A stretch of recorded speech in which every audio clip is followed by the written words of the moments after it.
That's going to be the final word. We want to thank Michael Scheuer for being with us. He's a former CIA intelligence officer at the Bin Laden desk and also author of the blockbuster book. And it really is a blockbuster piece. If you ever have a chance, you want to read it. And it's called Imperial Hubris. A regular on our show, Michael. It's an honor to have you on, sir. Thank you very much. John, always a pleasure. Thank you, sir. Joining me now from noninterventionalist.com, former CIA officer, spent a long time at the Bin Laden desk, a regular on our show, Michael Scheuer. Michael, great to have you with us. Thank you, John. You're very kind to have me. Michael, I'm outraged about what's going on right now in Iraq, the country being overrun by radicals that we understand are too violent even for Al-Qaeda to deal with. The Iraqi troops that we spent billions of dollars training, that we were assured they would maintain the security, billions of dollars in equipment. They're putting their underwear up on sticks. They're abandoning their posts. They're abandoning their equipment. They're fleeing like cowards. The only winner in this whole invasion thing that I can find is the military-industrial complex and the people that profited off this war. I mean, I am completely outraged over what's gone on there. Well, you probably should be, John. I think the one thing that I would say, though, on all of this is the politicians had no reason to expect anything else to happen than what's happening today when they invaded Iraq. They knew, and if they didn't know, they were either stupid or they were liars. Iraq was never going to be a democratic country. No government in Iraq was ever going to be able to solve the Sunni-Shia problem. That's why Saddam ruled with an iron hand, because it's the only way they can be controlled. And whatever we spent there, in terms of lives and legs and arms and money, we wasted, because President Bush and clearly President Obama had no intention ever to win there. What they were trying to do was to create something that could not be created. And anybody in the intelligence community from the very first day would have said, don't do this, and did say that, because Saddam is your best enemy. Or as an enemy, he's your best ally, because he's death on wheels to all these other guys.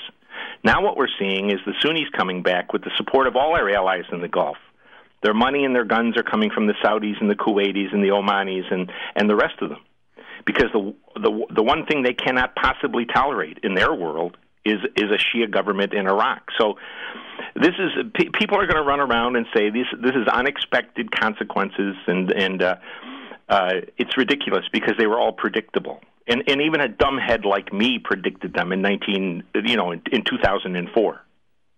This is incredible. I mean, it's just the seeing on TV the security forces fleeing. And, I mean, Michael, I know the two of us are in lockstep on this. Both of us believe that going into Iraq was complete folly. It was a complete catastrophe. It made no sense.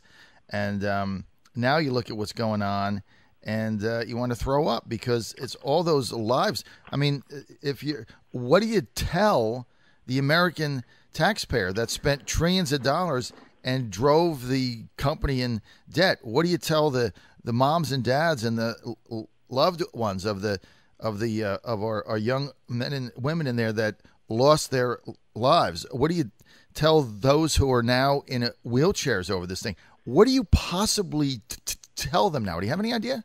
The truth.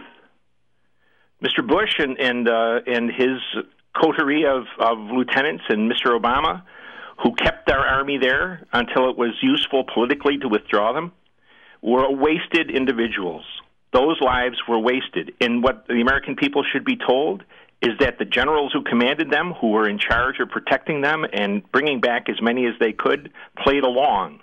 The entire surge, John, when they talked about the Anbar awakening, that entire surge was designed to do one thing, to get Iraq off of the political agenda so neither Obama nor McCain had to address it during the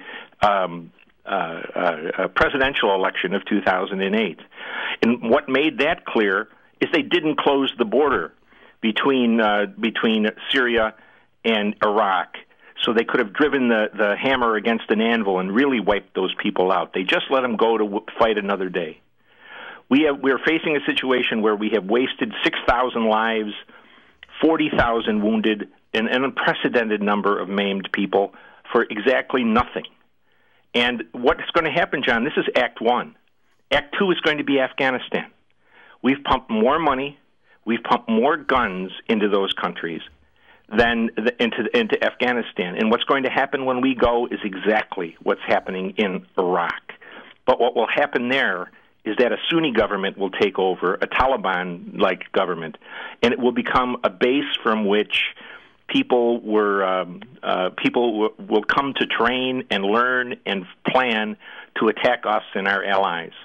And the last 20 years, we should have had at least 3 presidents in prison. I wrote yesterday on my blog that I think Obama clearly could be indicted under Article 3, Section 3 of the Constitution of giving aid and comfort to the enemy. Unbelievable.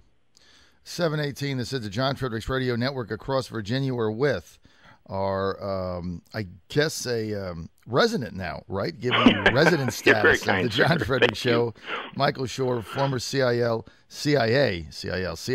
intelligence officer, and now in charge of the website, noninterventionalist-.com. We're trying to figure out what to do now with this Iraqi situation.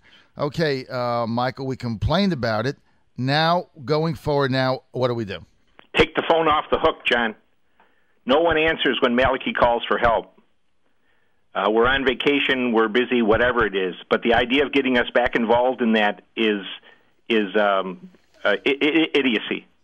In fact, you know, in a terrible situation, we have Sunnis killing Shias, and let it happen. Let them kill each other. It makes no difference to us. No one's going to control Iraq. If the Sunnis take power, the Shias will fight against them, and it'll be an ongoing splintering situation in Iraq. But the main thing is for the United States to get out.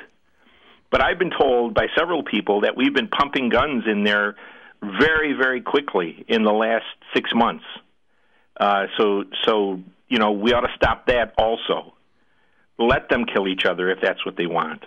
But I don't think we have any interests there at all at the moment. We cannot save the situation. It's a hard decision, but it's an easy one. No more playing around in that country.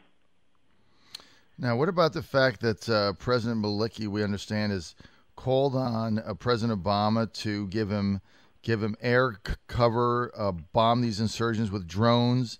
Do you think we ought to get involved in that? No.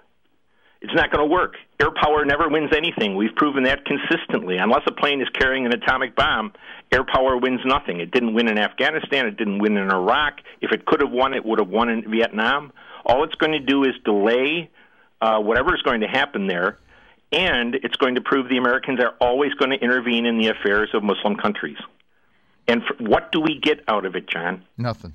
Nothing. Nothing. Zero. Mike, it's a negative. We get nothing. It's negative, and I'm sick of it. And you know, I've said this on my show many times. I know we have a lot of listeners that want to defend George Bush too, and that's fine. But you know what?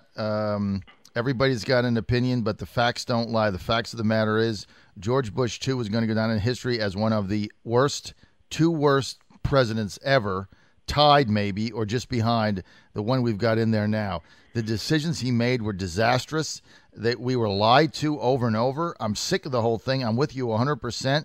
I think you hit it on the head. Let's just take the phone off the hook. Let them figure it out. Sometimes you just have to say enough, right? I think so, John. I think we've got plenty of problems here at home. We're being invaded from the south. The president is instructing people how to break the American law and get here and stay.